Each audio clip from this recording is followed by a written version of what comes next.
For our lab number 2, this is the user registration system. So, meron ako ditong name for the input of name.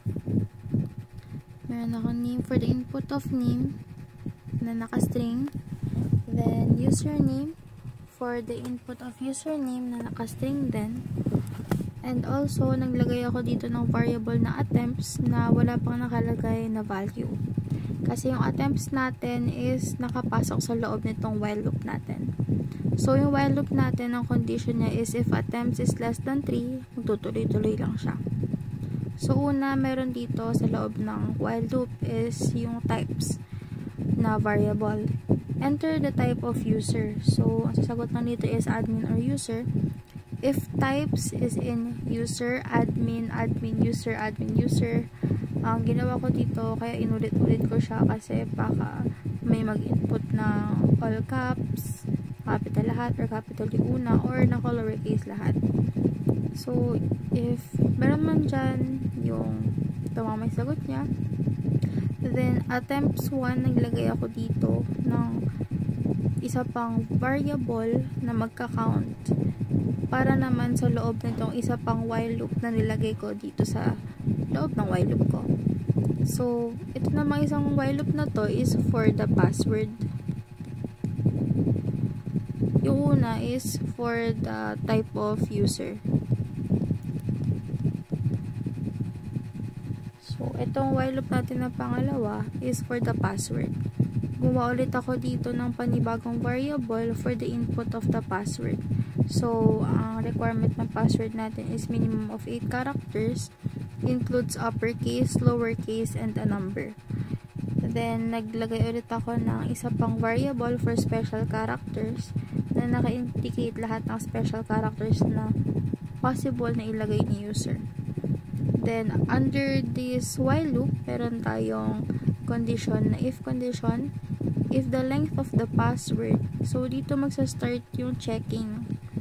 Dito magsa-start yung checking natin ng password. If nakasunod ba siya dito sa requirements natin sa taas.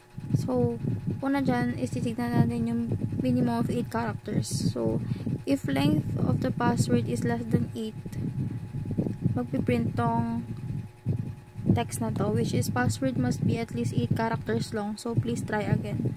Then, yung attempts 1 natin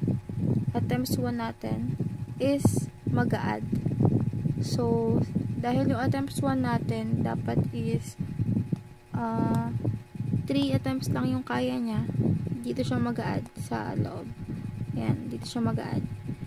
If nakatatlong ulit tayo na mali pa rin yung password na nilalagay natin, magko-continue na siya. Then, dito naman, i-check if not any character is lower. Wala kang lowercase na password, magpiprint naman yung password must contain at least 1 lowercase letter. So, please try again. Then, mag-add na naman yung nandito sa taas. Yung attempts 1 natin. Continue tayo. If not any character is uppercase, kabaliktaran na ng lower, uppercase. Walang uppercase dun sa character. For char in password, print, password must contain at least 1 uppercase letter. Please try again. So, next, ayun, ganun pa rin, mag-add pa rin siya if nagkamali yung user. But if tama naman, magka-continue lang. So, if not any char is digit for char in password, dito naman, titignan naman natin if meron pang number dun sa password niya. If wala, password must contain 1 number. Please try again. Then, mag-add lang siya ulit. Then, the last naman, if char, wala naman siyang special character, ito naman yung dineclare natin kanina sa taas.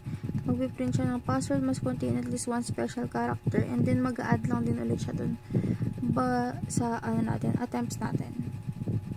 Then, ito naman, for confirmation lang, ginilagay tayo ng variable dito na name is confirmation, and then input, since string naman yung password natin, ayan, i-retype na lang yung password niya for confirmation. After the confirmation, if confirmation is equal to password, sinecheck niya if yung confirmation ba na nilagay niya na password is equal dun sa password na una yung nilagay, then lalabas is verification successful.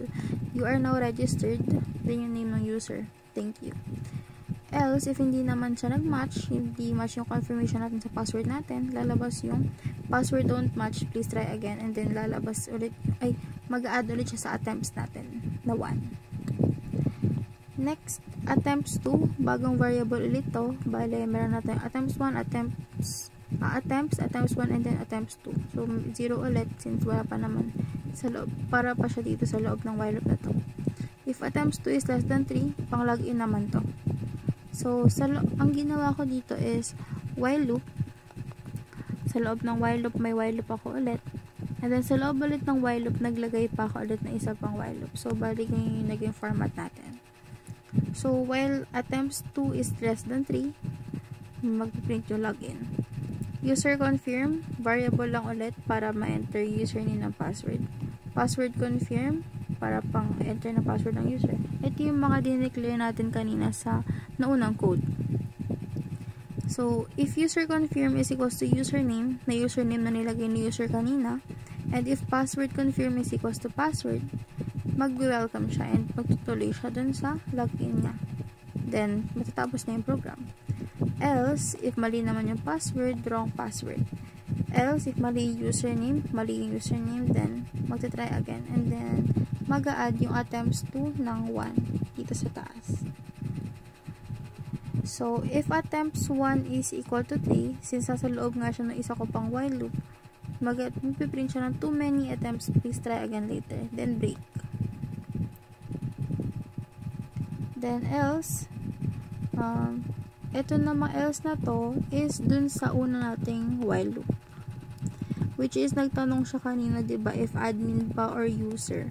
But, if wala siyang sinagot, if admin ba or user, mapupunta siya dito sa else and mag-add yung attempts natin na una. So, bali, ang nilagay kong variables all in all is attempts 1, then attempts 2. Yung attempts natin is para sa una, admin or user. Attempts 1 na may number 1 natin is for password. And yung attempts number 2 na natin is yung for user authentication. Then, ito na. If attempts is 3, too many attempts, please try again later. And then, magbe-break. And then, magbe-break na siya. So, ito yung sample output natin for this user registration system. Full name, username, type of user, so user siya kunwari, then ito yung password na nilagay niya. Then, ayan, ito yung confirmation, since equal yung nilagay niya and yung confirmation, then verification natin is successful and registered na siya. So, in login naman, ito yung nasa pangatlong loop, enter niya yung username na nilagay niya dito kanina, which is Nia. Then, yung password niya, ito din, equal din. So, nagtuloy yung plugin niya. And nag-successful na yung login ng user.